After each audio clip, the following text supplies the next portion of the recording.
Hola a todos, mi nombre es Lian Fred Díaz, estudiante de la carrera de Psicología de la Universidad Yacambú.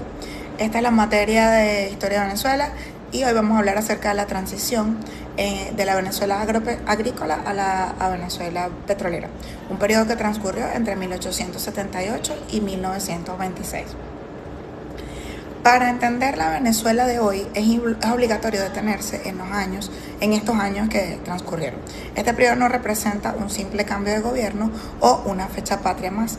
Es el momento exacto en el que el país experimentó una metamorfosis radical que cambió para siempre su destino.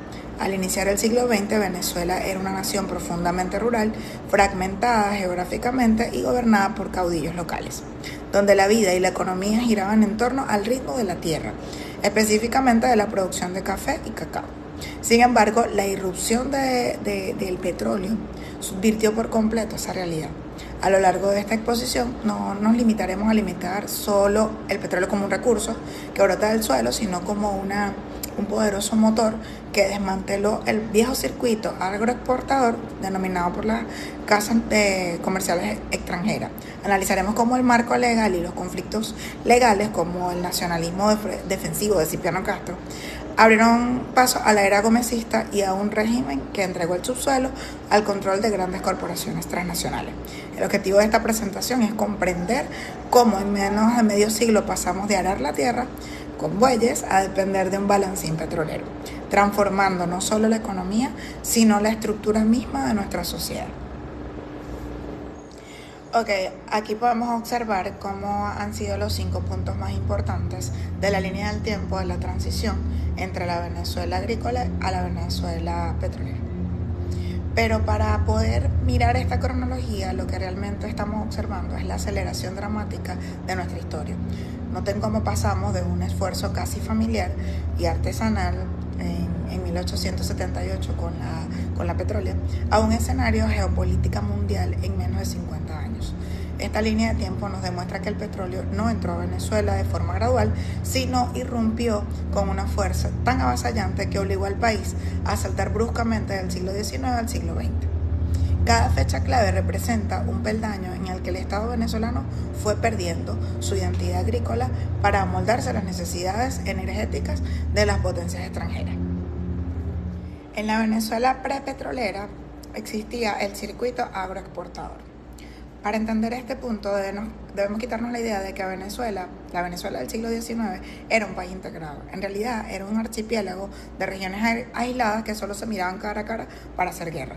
El verdadero poder económico no residía en el gobierno de Caracas, sino en las casas comerciales. Este esquema refleja una vulnerabilidad total. En el hacendado total trabajaba la tierra, pero la ganancia real se la quedaba el comerciante extranjero, quien controlaba el crédito y el transporte. Éramos una economía de subsistencia fiscal, un país que dependía del clima y de los mercados de Nueva York. Si el café caía un centavo, el país entero se declaraba en guerra.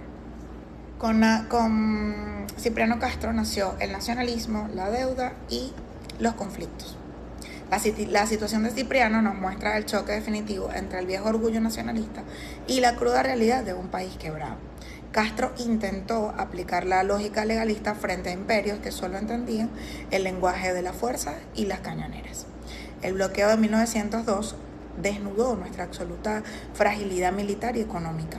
Además, la postura de Castro frente a empresas de asfalto y minería nos deja una gran lección histórica, que en la política internacional de la época las leyes locales no valían nada si afectaban los intereses de las grandes corporaciones.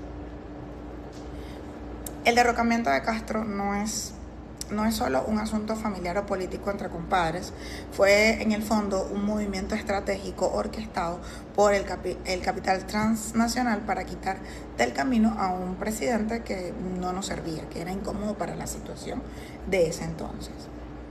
Con Gómez empezaron las leyes y el control transnacional. Se abrieron las puertas de par en par para las empresas petroleras transnacionales. Este segmento es crucial porque aquí es donde se diseña el ADN institucional de una Venezuela moderna. Bajo el régimen de Gómez vemos una contradicción brutal. Por un lado se logra la unificación y la pacificación del territorio, algo que la agricultura no nos pudo dar, pero por el otro, esa estabilidad se financia entregando el subsuelo. El caso del ministro Gumersindo Torres de 1920 es un ejemplo clarísimo de la soberanía frustrada. Torres entendió antes que el petróleo era un recurso agotable y que el Estado debía imponer las reglas del juego. Sin embargo, la destitución de Torres y la posterior ley de 1922 nos demuestra que el poder de las corporaciones como Shell o Western Oil eran mayor que el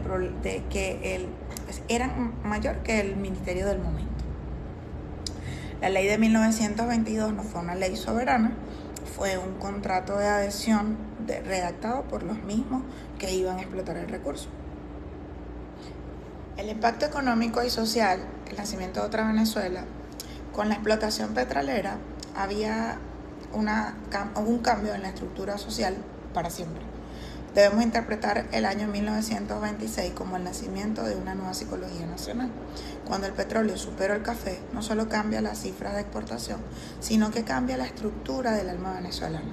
El éxodo campesino no solo fue una migración voluntaria por búsqueda de progreso, también fue un colapso definitivo del campo. La tierra dejó de ser sinónimo de riqueza y el subsuelo lo desplazó. Aquí nace el fenómeno de la Venezuela rentista, una distorsión económica donde el Estado ya no vive de lo que los ciudadanos producen a través de sus impuestos, sino que los ciudadanos empiezan a vivir de lo que el Estado distribuye de la renta petrolera.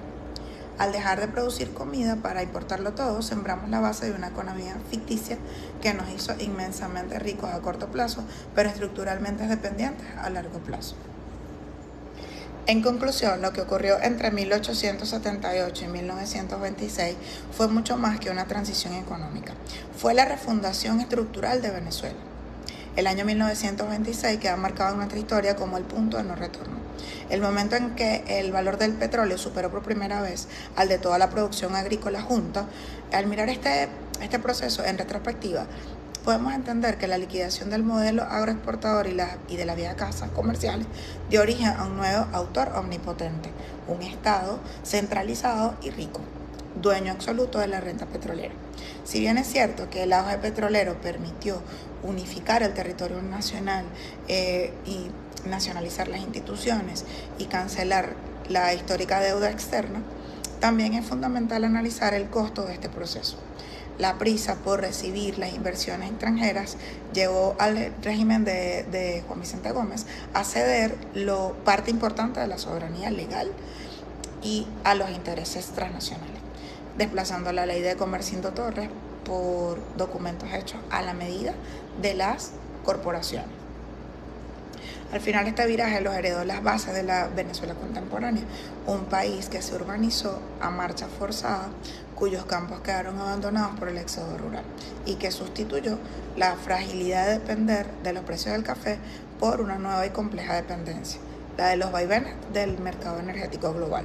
Comprender este tramo de nuestra historia, en esencia, es comprender el origen de nuestra identidad rentista. Muchas gracias a todos y esperamos vernos en una próxima oportunidad. Bye bye.